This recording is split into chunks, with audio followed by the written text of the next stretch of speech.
Hello, আমি নফল ওয়াহিদ। আমার উইকলি ফাইন্যান্স পডকাস্টে টিউন ইন করার জন্য ধন্যবাদ। স্টক মার্কেট নিউজ দিয়ে শুরু করছি। ডিএসইএক্স মূল ইন্ডেক্স সপ্তাহ শেষে দাঁড়িয়েছে 5,237 পয়েন্ট, গত সপ্তাহ থেকে 0.3% কমেছে। টপ 30টা কোম্পানির ডিএস30 ইন্ডেক্স সপ্তাহ শেষে দাঁড়িয়েছে 1,857 পয়েন্ট, গত সপ্তাহ থেকে 0.9% কমেছে। ও ডেইলি অ্যাভারেজ ট্রানজ্যাকশন সপ্তাহ শেষে দাঁড়িয়েছে 451 কোটি, গত সপ্তাহ থেকে 16% কমেছে।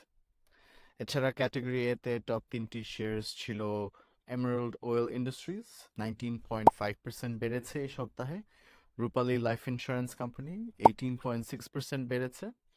ও আফতাব অটোমোবিলস 13.7% বেড়েছে। এই সপ্তাহের বড় নিউজ হাইলাইট হচ্ছে গিয়ে আজকে বৃহস্পতিবার 6 জুন গভর্নমেন্ট পার্লামেন্টে নতুন বাজেট পেশ করেছে। তো প্রতিটা নিউজ পেপারই বাজেট নিয়ে নিউজ পাবলিশ করেছে এবং সেটাকেই হাইলাইট করেছে। সো 3টি বাজেট রিলেটেড হেডলাইন্স নিয়ে যদি ফোকাস করি, ডেইলি স্টারে এসছে উন্ডেড ইকোনমি আনাদার পেরিলাস ইয়ার। মেনশন করা আছে যে এই বছরের বাজেটে গভর্নমেন্টের বাজেট ডেফিসিট টার্গেটটা হচ্ছে গিয়ে 4.6% অফ জিডিপি। সো অনেক লম্বা সময় ধরে, বিগত বলা যেতে পারে 20 বছর ধরে গভর্নমেন্টের বাজেট ডেফিসিট টার্গেট ছিল 5% অফ জিডিপি। তো এই ক্ষেত্রে এই বছর প্রথমবারের মতো এসে গভর্নমেন্ট আরো ছোট একটা বাজেট ডেফিসিট টার্গেট করছে, যেটা আসলে ইঙ্গিত করে যে এটা একটা কন্ট্রাকশনারি বাজেট। গভর্নমেন্ট স্পেন্ডিং কমিয়ে আনার টার্গেট করছে, সো দ্যাট ইকোনমিতে ডিমান্ড যেন কমে আসে, এবং সেটাই হচ্ছে গিয়ে একটা বড় প্রভাব ফেলবে ইনফ্লেশনের উপর, ইনফ্লেশন কমিয়ে নিয়ে আসবার উপর। দ্য বিজনেস স্ট্যান্ডার্ডে বাজেট নিয়ে হেডলাইন এসছে government to introduce first ever prospective tax rates. এটা একটা একটা ভালো পজিটিভ ডেভেলপমেন্ট বাজেট থেকে।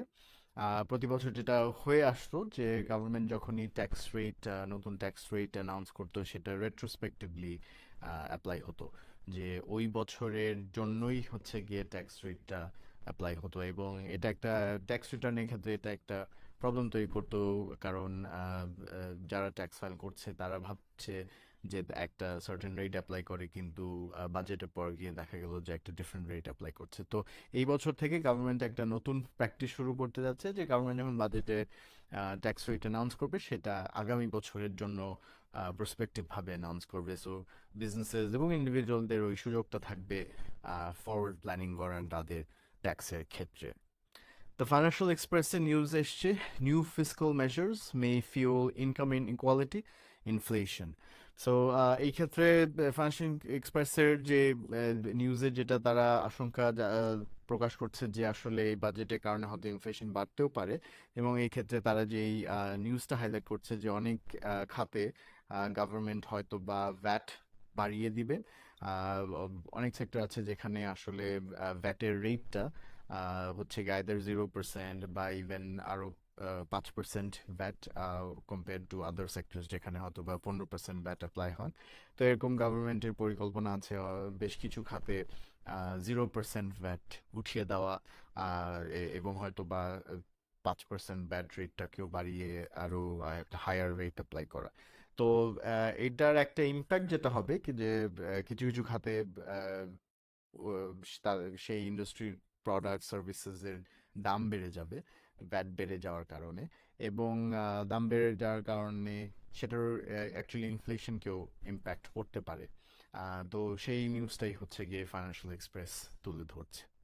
আরও বিস্তারিত তথ্য জানতে জমার ওয়েবসাইট ভিজিট করুন www.joma.online।